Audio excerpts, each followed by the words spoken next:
Well, welcome back to Lucore Automotive Services. Today, we're working on another QX56. This one's actually identifies as a QX80 because in 2014 they rebadged them as a QX80, and that is what they still are today. So if you want one of these, you can go to the dealer and shell out $74,000 to $87,000 for a brand new QX56, QX80, same thing. The new ones have been revamped inside. They've got some new treatments on the outside, but they're essentially the same stampings. Very nice vehicle, luxury ride, luxury vehicle. This one, actually, they called us and inquired about us taking a look at their vehicle, and they were going to haul it up to us. We're like, let's call up Mr. Porter at Next Level Transport and see how much it's going to cost to have it shipped here. So instead of the guy spending 2 days of his life, he just paid the transport company. They brought it up here, dropped it off the other night, and we're going to take a look at it. I've already scanned the codes, and there's a handful of codes.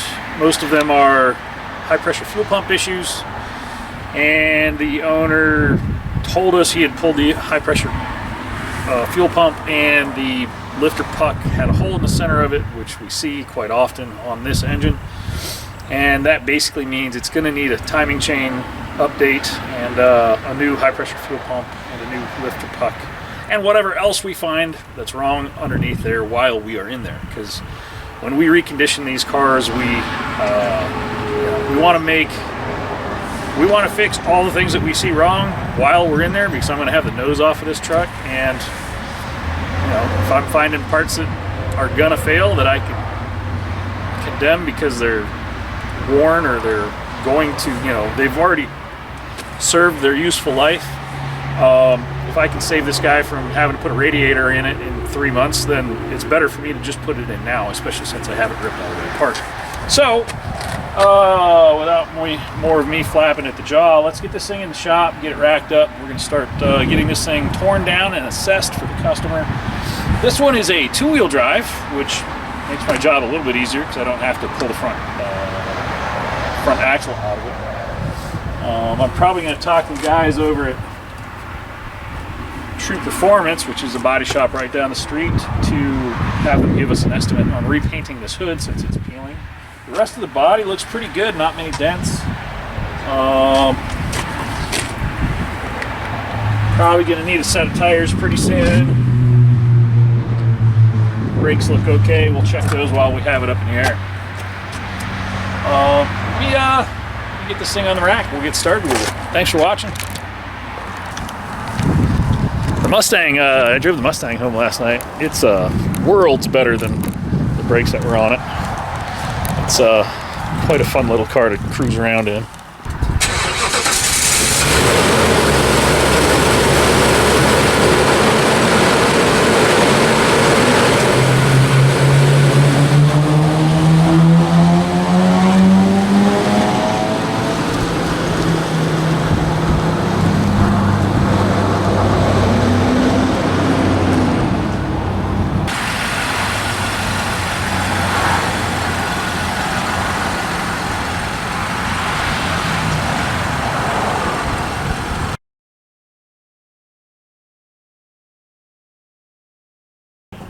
It's going to need a wheel bearing.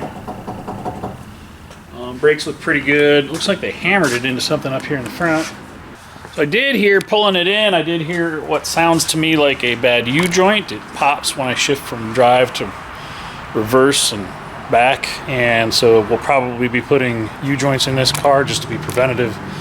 The wheel bearing, obviously, this skid plate's supposed to come down and up, and it doesn't really do that anymore. It's a little bent, a little bendy. That's all right. There's where it's bendy. No, I wonder if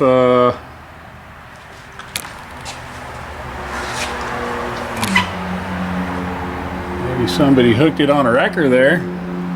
Why would you hook it there when you could hook it right there? Interesting.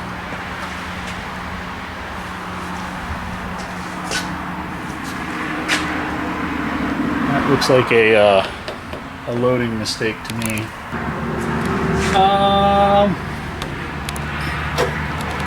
This truck's got 180,000 miles on it, something like that. Not too bad, not really rusty. Definitely had some coolant leaking for a bit, I would say, maybe. Coolant. Or is that just Tennessee red clay? It's had something running down its belly. Suspension components look good. I'll be interested to know if my alignment adjustment points are free. These southern trucks are always in better shape than the ones up here in Ohio. Super clean car. Yep, U-joint's bad. It's trying to let its innards out. So we'll get that done while we have it. Don't have any cat codes. Looks like it needs a cat. What is that hunk of mess? Somebody did something there. I don't know, we may talk to them about new cats. These are known for having catalyst failures. I don't know what somebody was trying to do there. Maybe it cracked and they tried to weld it and then they tried to glue it. I don't know. That's weird. That's usually what they look like. But we could put a cat in it if we decide we need to. Not really any oil leaks. Transmission's been replaced. It doesn't have the same matching redness of the other, so somebody's recently put a transmission in this girl.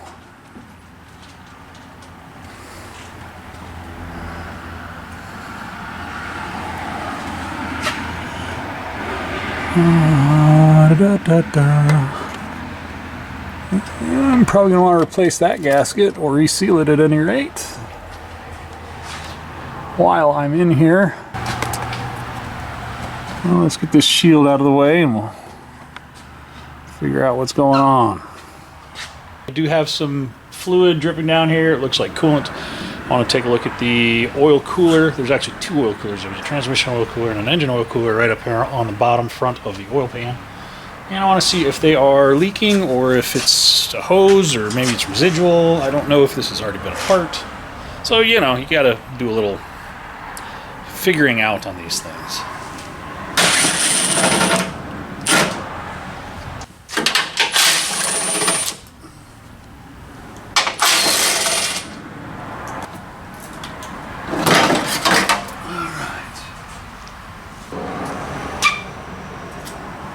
Looks like we need an oil cooler. It has new VVT solenoids in it, so I wonder if somebody tore it down.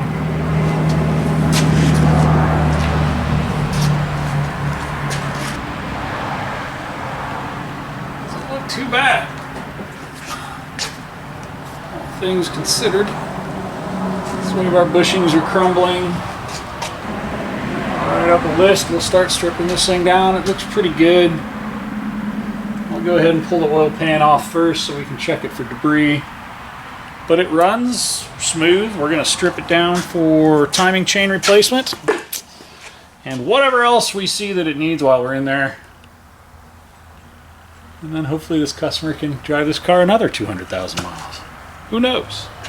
It's already got the transmission in it, and these engines are, I mean, other than this problem, they seem to be pretty durable, unless you don't change the oil. And then that's your fault.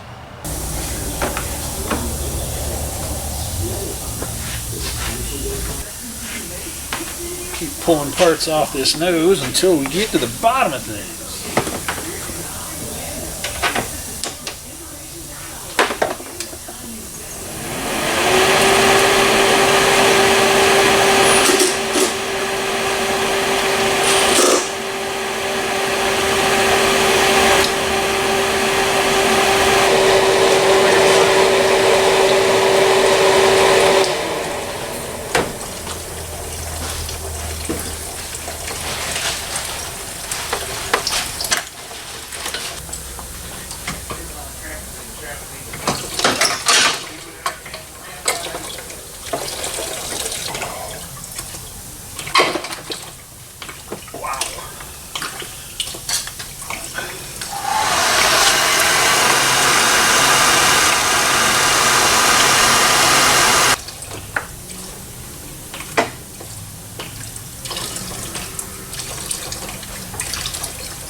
transmission cooler lines come off the bottom.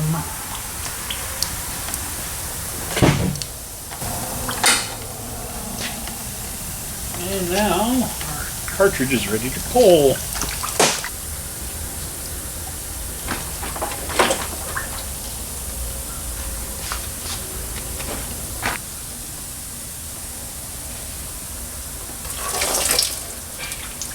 And now I'll end up wearing that.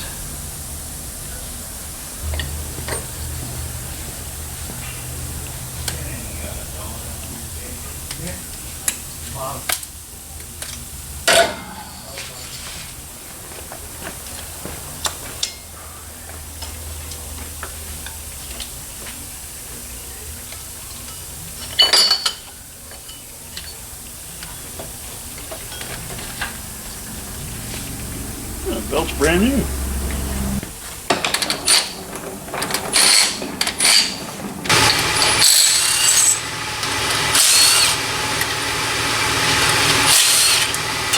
Oh, right in the bucket. Right ground too. Obviously, be well lubricated.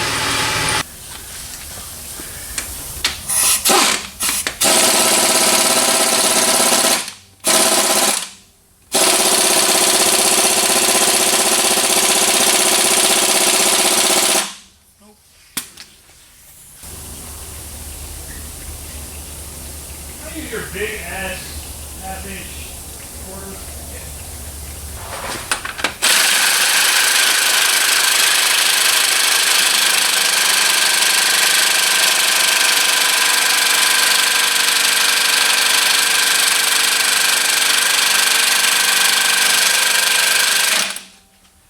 Fail. Well, I got to run off PT for my knee, so I'll be back in a little bit.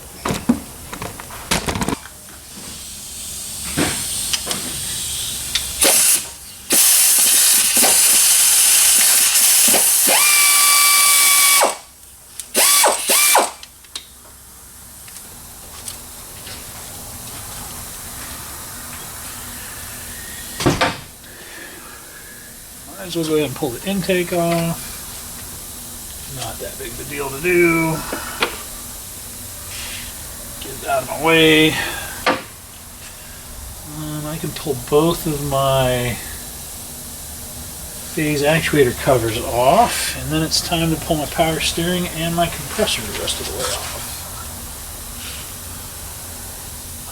Let's bag our timing cover bolts. 1, 4, 5,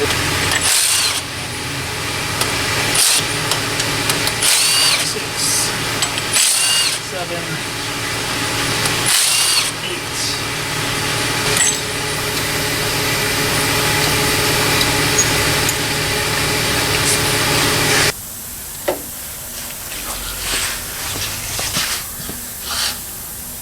Let's get this alternator and power steering pump bracket loose.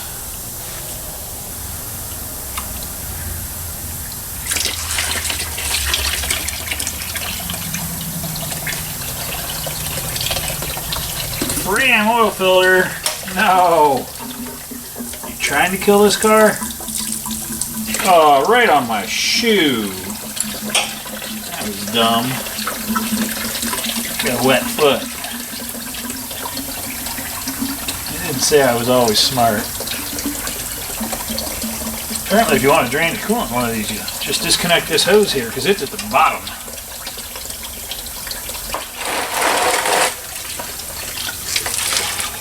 Oh, making a mess.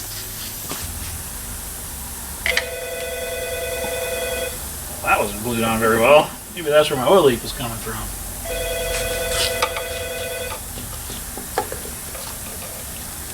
I'm gonna guess that's where my oil leak was coming from.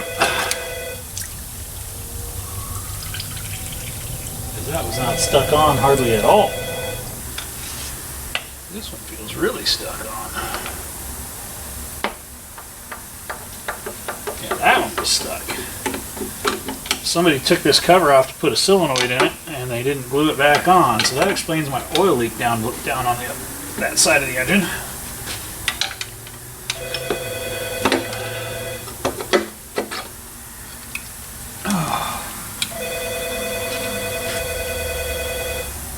Hey, here's our winner.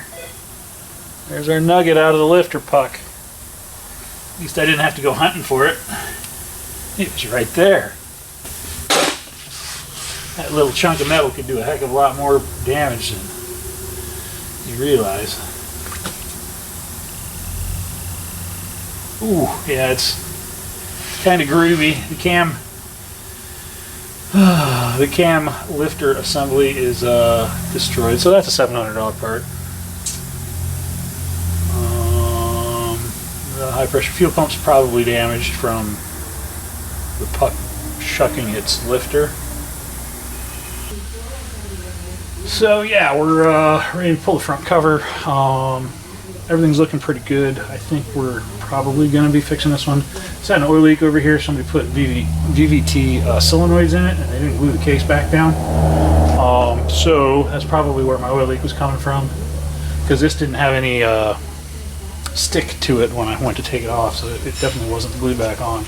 This one was glued, still glued on, but you don't have to remove this one to change those solenoids in the car. So I will probably still put new VVT solenoids in it, because if they use some cheap aftermarket ones, then I'm not going to be able to trust them.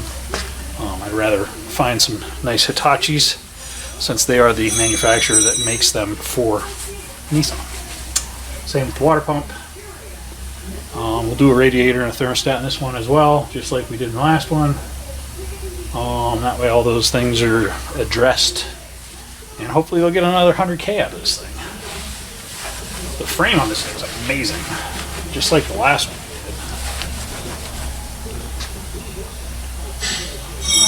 Let's zip off these 10s and drop that front cover. One, two, three.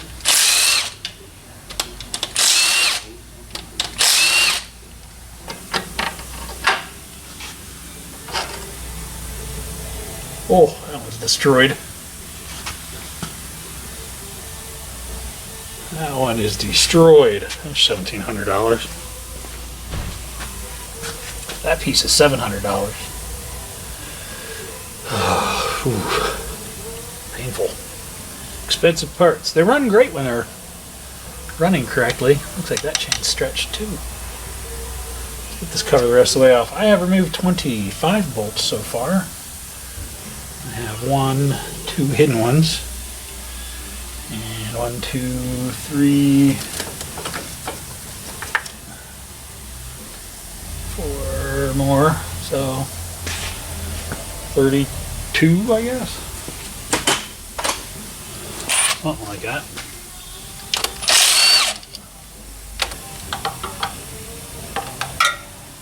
I might as well pop that guy alive. Yeah, that worked. Leverage. That junk.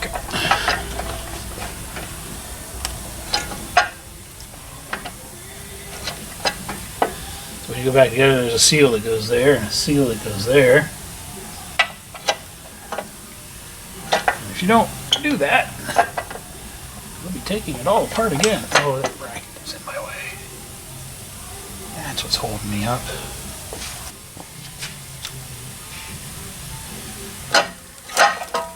I'm free!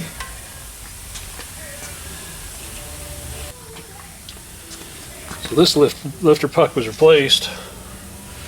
You can see it's almost burned all the way through it because this cam wasn't replaced. Gotta replace this cam if this cam's damaged. Sorry, lifter, if the lifter is damaged. And so's the cam.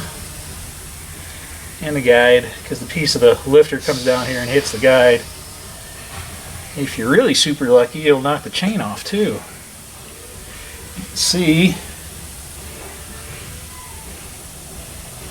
the chain's worn, but it's not as worn as some of them I've seen.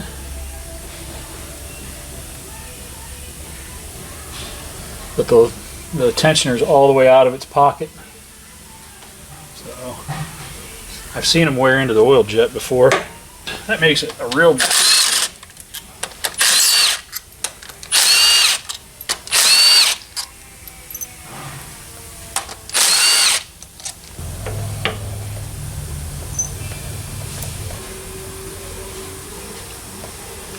And behind the front cover, you have an O-ring here, you have an O-ring here, and you have an O-ring there.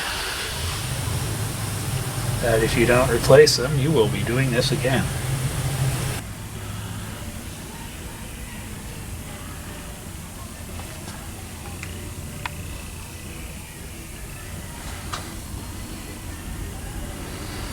Timing mark.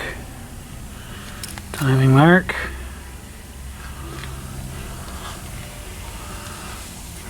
Timing mark, timing mark, timing mark, timing mark. Yeah, he's kind of gross. Well, with that, I'm done with the teardown. It's time to talk to our customer and see how much they like their truck. Hopefully they do. They want to move forward with this repair. It needs a couple other things. I heard U-joints popping, so we're going to write it up for U-joints, wheel bearing. And I don't remember, there's a couple other things, but basically the exact same thing as what we just did to the 2011 QX56, we're going to do to this 2014 QX80. They are basically the same car. So, with that, thanks for watching. Click like, subscribe, leave us a comment below, and we will see you on the next one. Hopefully that'll be me putting this thing back together. Have a safe day.